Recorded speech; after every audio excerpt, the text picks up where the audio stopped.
Hello and welcome to Dynamic Study. Today I will discuss about UGC net paper 1 और paper 1 के अंदर आज हम देखेंगे कुछ updates government of India scheme part 2।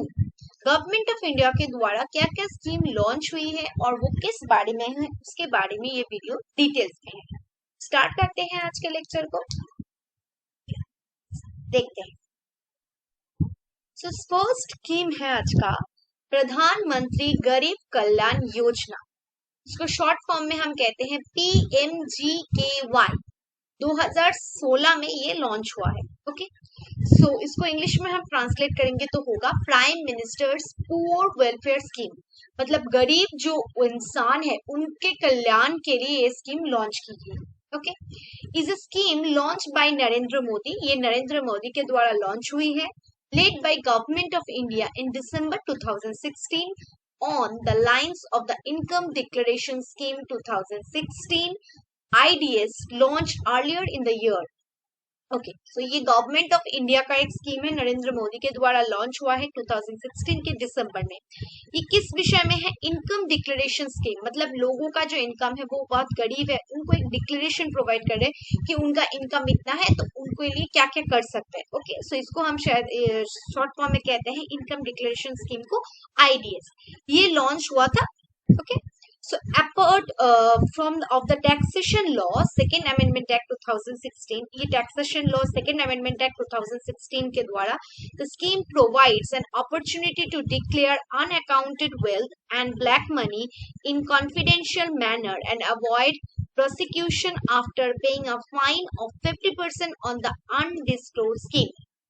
Okay, so part of the taxation law, जो taxation law है जिसको अमेंड किया गया था 2016 में second amendment. The scheme provides an opportunity to declare. ये क्या कर रहा है? डिक्लेयर कर रहा है कि अनअकाउंटेड वेल्थ जो है, ब्लैक मनीज जो है, वो जो कॉन्फिडेंशियल मैनर में छुपाई गई है, avoid prosecution after paying a fine. उनको फाइन देना पड़ेगा 50% ऑन द अनडिस्क्लोज। अगर उन्होंने उनका इनकम का 50 दिखाया नहीं होगा तो उनको क्या करना होगा? 50% फाइन देना होगा। And additional 25% of the undisclosed income, जो डिस्क्लोज नहीं किए गए उनके इनकम के 25% is invested in the scheme. Okay, उस जो ब्लैक मनी का जो पैसा है वो इस स्कीम में हम क्या करेंगे? यूज करेंगे, इन्वेस्ट करेंगे, which can be refunded after 4 years without any interest। Okay, so उनको रिफंड किया जाएगा 4 ईयर बाद कोई इंटरेस्ट के नहीं देकर। ओके, सो ये जो स्कीम है वैलिड फ्रॉम दिसंबर 16 2016 के 16 दिसंबर से ये हुआ है और ये to March 31 2017। The scheme can only avail to declare income in the form of cash और bank deposit in Indian bank accounts and not in the form of jewellery, stock, immovable property और deposits in overseas account. So यहाँ पर क्या हो रहा है? यहाँ पर सिर्फ हम देख रहे हैं कैश कितना है बैंक में, हो सकता है डिपॉजिट में, हो सकता है कहीं पर भी उनका जो कैश कितना है। ज्वेलरी हम नहीं देख रहे हैं, स्टॉक में इन्वेस्टमेंट नहीं देख रहे हैं, प्रॉपर्टी नहीं देख रहे हैं, जो ओवरसीज अकाउंट होते हैं वो नहीं देख रहे हैं। ओके, सो सिर्फ कैश और बैंक अकाउंट में जो है उसको हम इधर इसमें देख रहे हैं। नेक्स्ट, अब इसके बारे में डिटेल्स देखते हैं। सो मिनिस्ट्री नेक्स्ट स्कीम है यहाँ पर सानिधि। Okay, Ministry of Housing and Urban Affairs launch a scheme PM Street Vendors Atmanirbhar Nidhi. जो हमारे एरियाज में जो लोकल वेंडर्स है उनको कैसे हम आत्मनिर्भर कर सकते हैं।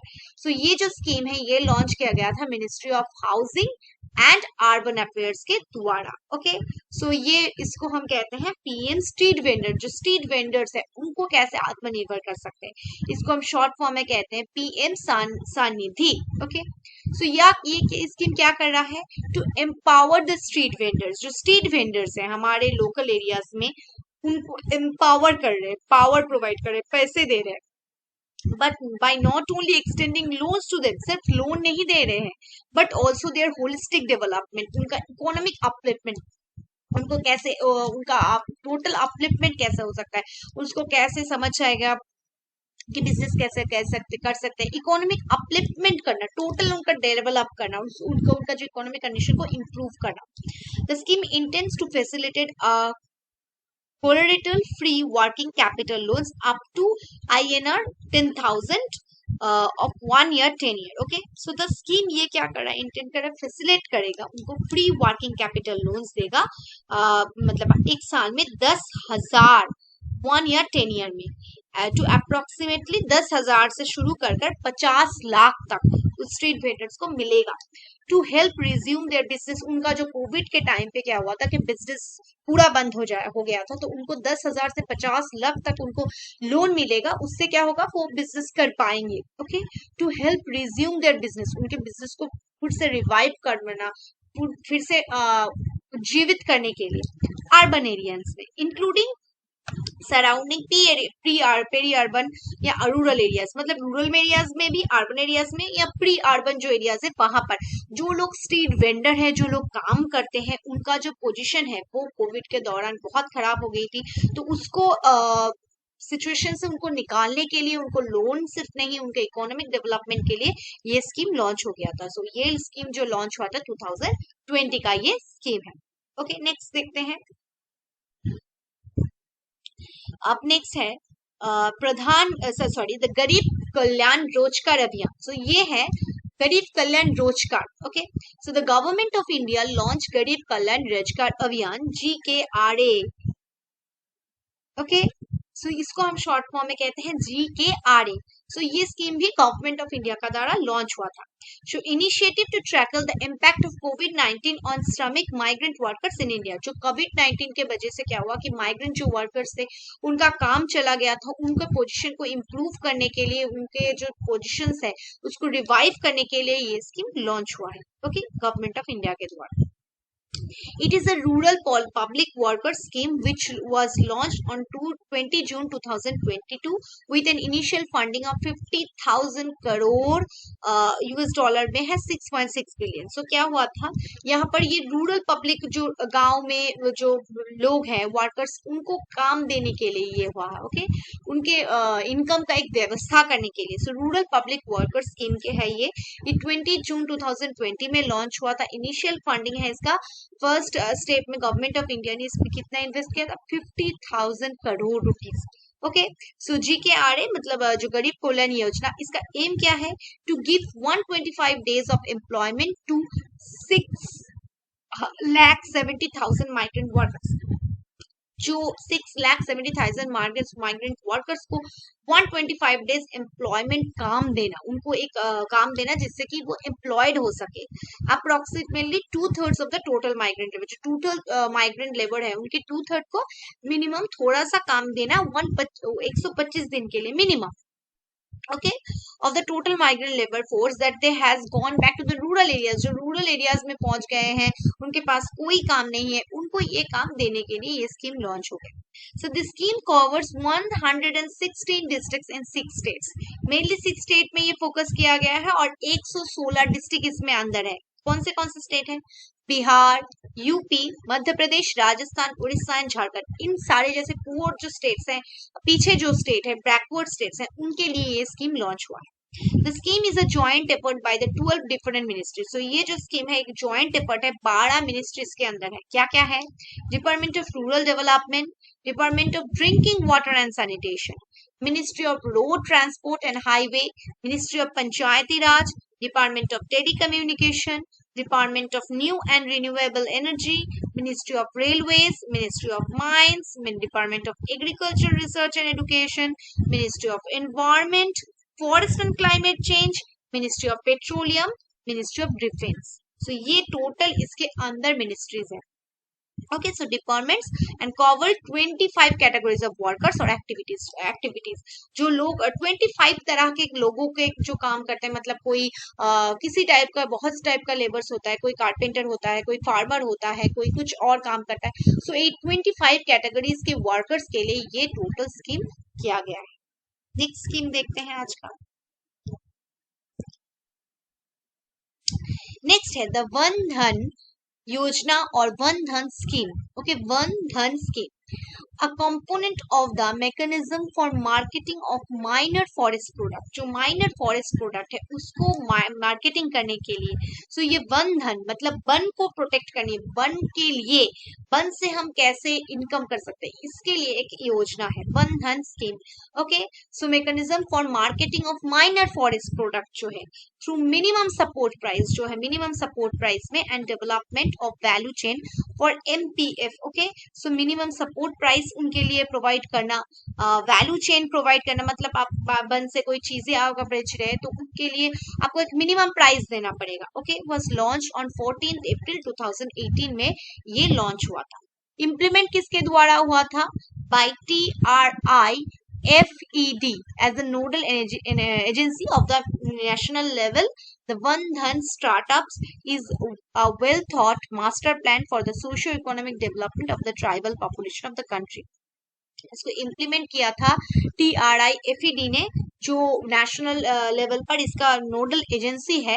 सो ये वन धन स्टार्टअप को देखता है, इसका प्लान बताता है, सोशियो इकोनॉमिक डेवलपमेंट के लिए कोशिश करता है कि किस लोगों के लिए, tribal population of the country के लिए. Okay, and initiative targeting livelihood generation for tribal gathers and transforming them into entrepreneurs. So initiative क्या है कि जो गांव में जो ट्राइबल लेबरर्स है, गैदरर्स है, वो लोग गांव में जो ट्राइब मतलब फॉरेस्ट के एरियाज में रहते हैं उनको टारगेट कर रही है स्कीम में, और वो क्या कर रहे हैं, उन लोगों को गैदर कर रहे हैं और उनके जो वन से जो आती है प्रोडक्ट उनको एंटरप्रेन्योर्स बनाना इसके related. Okay, so the idea is to set up tribal community own Van Dhan Vikas Kendra clusters is predominantly forest tribal district. So इसको क्या करना, इसका जो मेन आइडिया है कि एक tribal community own Van Dhan Vikas केंद्र बनाना. ओके, सो इन प्रीडोमिनेंटली फॉरेस्टेड ट्राइबल डिस्ट्रिक्ट्स में, forest related. Okay, AVDVK cluster shall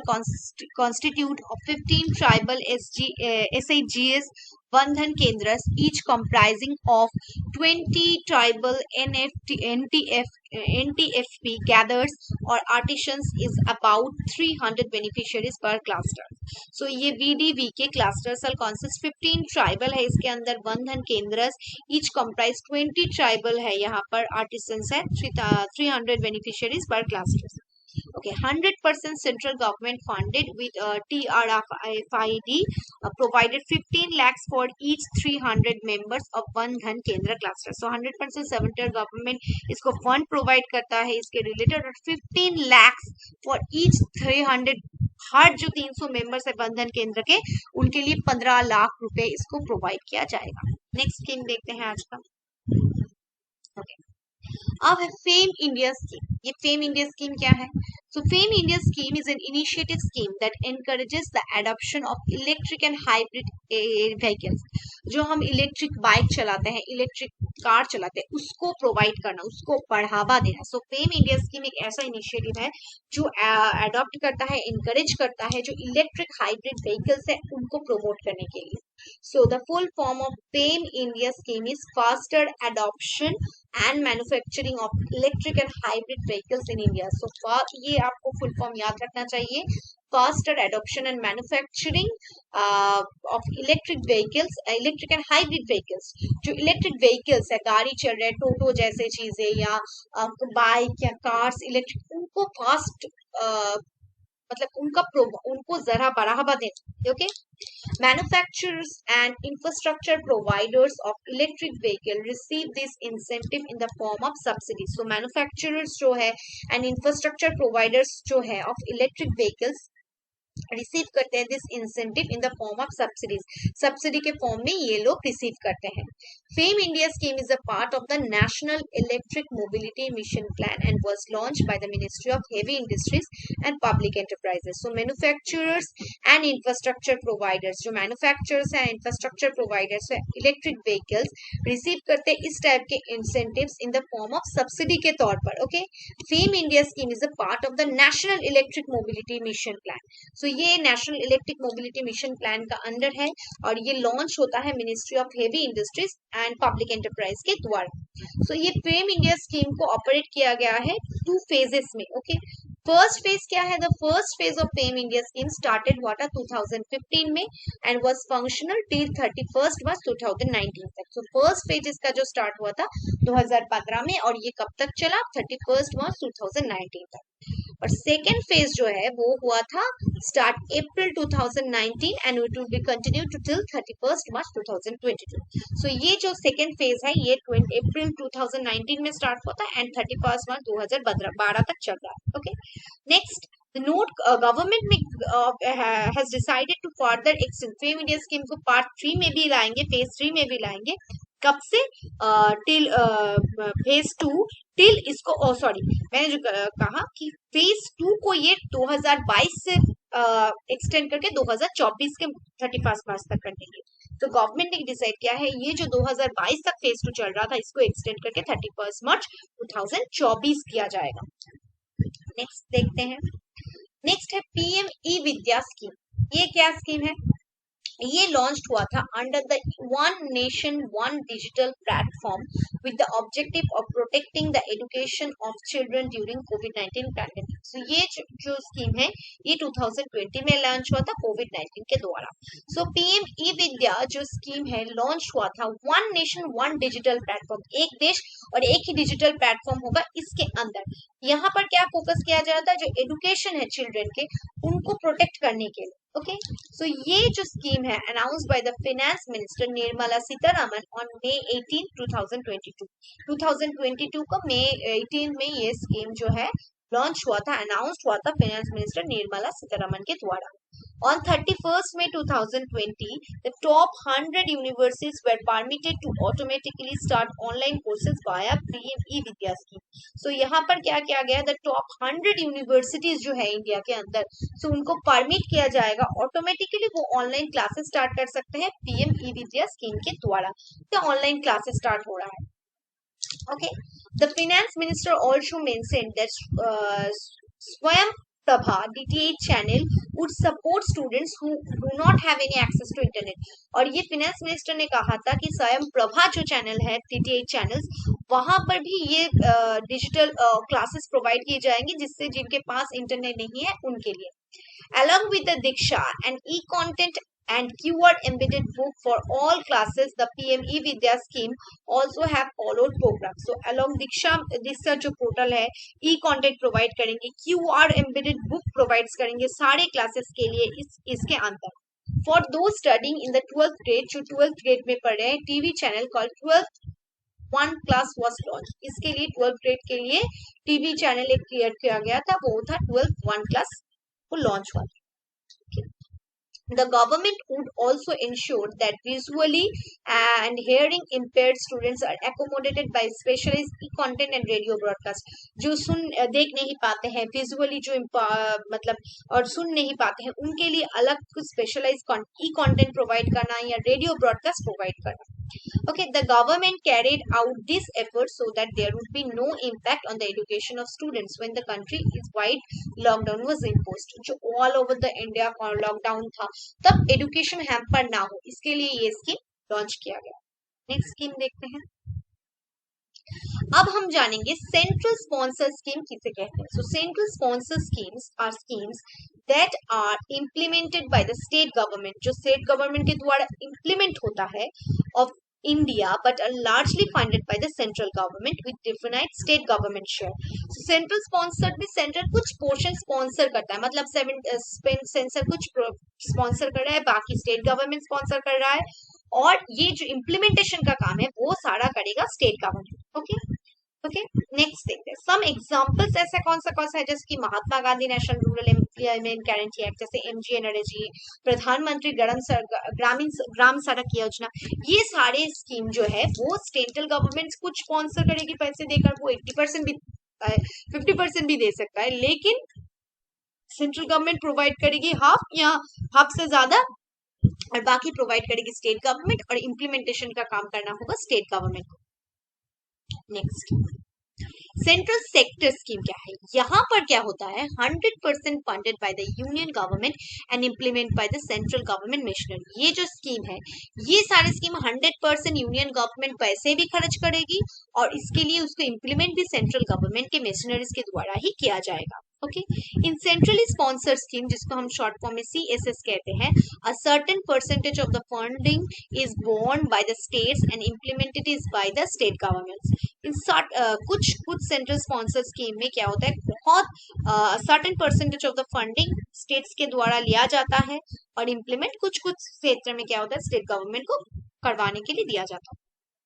next, अब सेंट्रल स्पॉन्सर स्कीम के बारे में देखते हैं। यहाँ पर क्या हो सकता है, 50-50 हो सकता है। So bond is states like 50-50, 60-40 या 90-10 भी हो सकता है।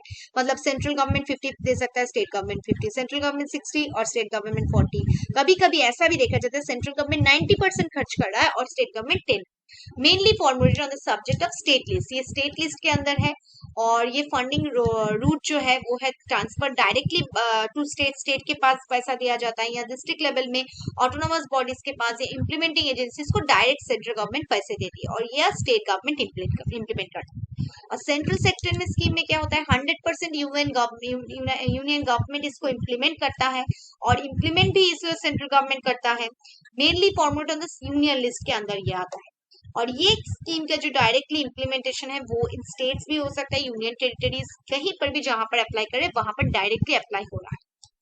ओके, नेक्स्ट, अब देखते हैं आत्मनिर्भर भारत अभियान और self reliant India campaign. Very important campaign.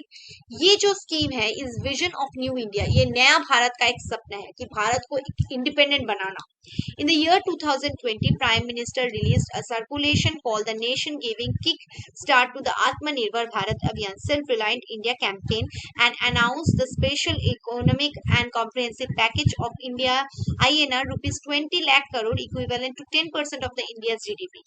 Okay, so यहाँ पर बता रहा है कि भारत के प्रोडक्ट्स को बढ़ावा देना। और ये जो 2020 में लॉन्च हुआ था प्राइम मिनिस्टर के द्वारा, यहाँ पर एक आत्मनिर्भर भारत, एक सेल्फ रिलायंट इंडिया में क्या हुआ कि भारत को इंडिपेंडेंट बनाने की कोशिश की गई। एक स्पेशल इकोनॉमिक कॉम्प्रिहेंसिव पैकेज घोषणा की गई 20 lakh crore equivalent to 10% of the India GDP में, जो कंट्रीब्यूट करेगा। इसका एम क्या है, the aim is to make the country and its citizen independent and self reliant in all senses. वो इंडिपेंडेंट बनेंगे, सेल्फ रिलायंट बनेंगे। 5 पिलर्स क्या क्या है आत्मनिर्भर भारत के, economy, infrastructure, system, vibrant demographic and demand have been outlined. यहाँ पर economy के ऊपर, इंफ्रास्ट्रक्चर के ऊपर, सिस्टम के ऊपर, वाइब्रेंट जो डेमोग्राफिक सिस्टम है और डिमांड के ऊपर यहाँ पर फोकस किया गया है। The aim towards cutting down import dependency by focusing on sustainable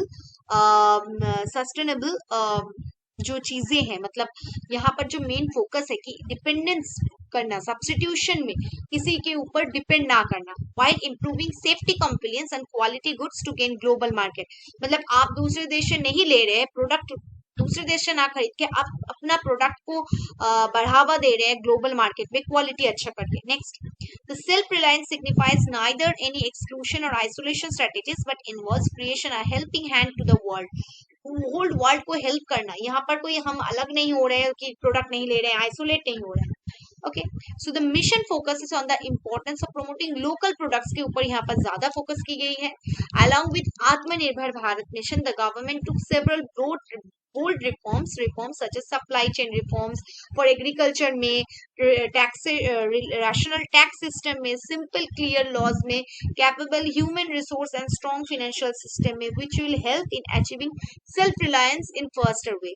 तो इसके रिलेटेड काम करते हैं, जैसे कि एग्रीकल्चर में सप्लाई चेन को रिमूव करना, टैक्स सिस्टम को रिनोवेट करना, लॉज क्लियर करना, ह्यूमन रिसोर्स फाइनेंशियल सिस्टम को हेल्प करना, ये सारी चीजें यहाँ पर फोकस की गई है। नेक्स्ट, अब देखते हैं नेशनल डिजिटल हेल्थ मिशन के बारे में। सो ये भी प्राइम मिनिस्टर ऑफ इंडिया ने अनाउंस किया था ऑन 74th इंडिपेंडेंस डे पे, ओके, 2020 में जो हुआ था 15 अगस्त तब। It is a part of 3 digital announcement of the Prime Minister, including new cyber security policy and optical fiber connectivity 6 lakhs villages। यहाँ पर क्या हुआ था, इसके साथ साथ प्राइम मिनिस्टर ने न्यू साइबर सिक्योरिटी पॉलिसी के बारे में बात किया था और ऑप्टिकल फाइबर कनेक्टिविटी गांव में पहुंचा जाएगा, ये बताया गया। सो ये जो स्कीम है NDHM, national digital health mission, a complete digital health system, ये कंप्लीट करेगा डिजिटल हेल्थ सिस्टम को डिजिटलाइज करेगा. So the digital platform will be launched with 4 की फीचर्स. यहाँ पर 4 फीचर्स है. क्या क्या है? Health ID, personal health records, digilocker and health facility registry. Digital आपका हेल्थ कार्ड होगा, पर्सनल हेल्थ रिकॉर्ड्स रहेगा ऑनलाइन में, डिजी डॉक्टर हो गए डिजिटल में, हेल्थ फैसिलिटीज रजिस्ट्री करेगा. At the later stage it will also include e pharmacy and telemedicine services. ये online pharmacy provide करेगा, टेलीमेडिसिन प्रोवाइड करेगा. Regulatory guidelines for which are being framed. Okay, the NDHM is implemented bye national health authority under the ministry of health and family welfare के अंदर है.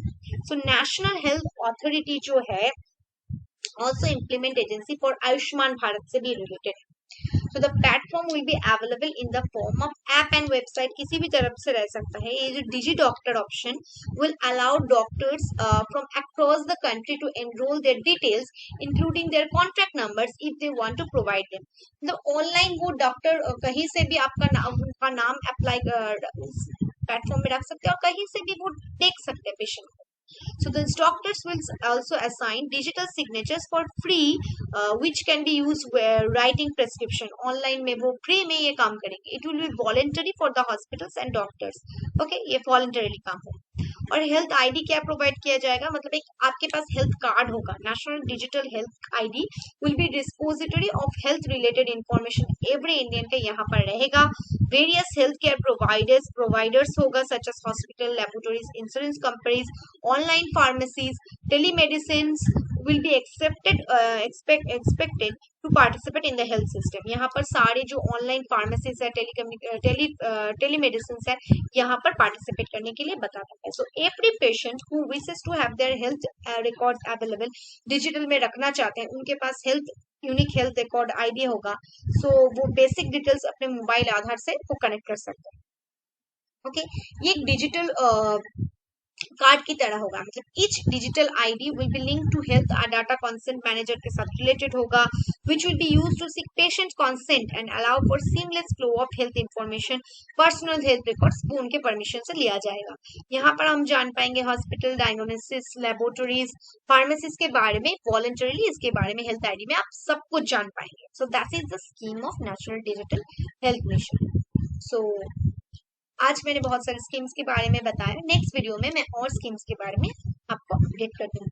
तब तक के लिए thank you. Keep on watching and keep on learning.